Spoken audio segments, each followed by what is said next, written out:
তো দয়াল নবী রাহমাতুল লিল আলামিন সাল্লাল্লাহু আলাইহি ওয়াসাল্লামের শান মোবারক শুরু করছি।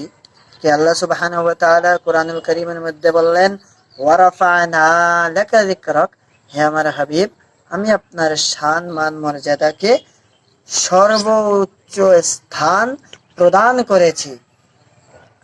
আমার নবী হচ্ছেন সাইয়্যিদুল মুরসালিন, আফদালুল আখিরিন, জানে আলামিন सल्लल्लाहु ताला अलैहि वसल्लम।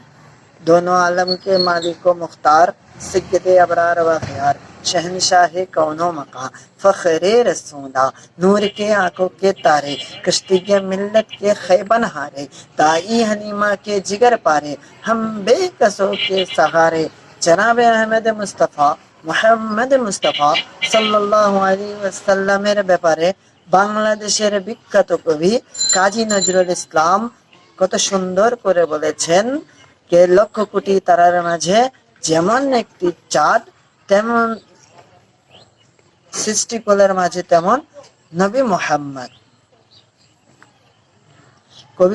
কবি কাজী নজরুল ইসলাম বলেছেন, নবী মোর পরশমণি, নবী মোর সোনার খনি, নবীর নাম জপে যেজন সেই তো দু জাহানের ধনী।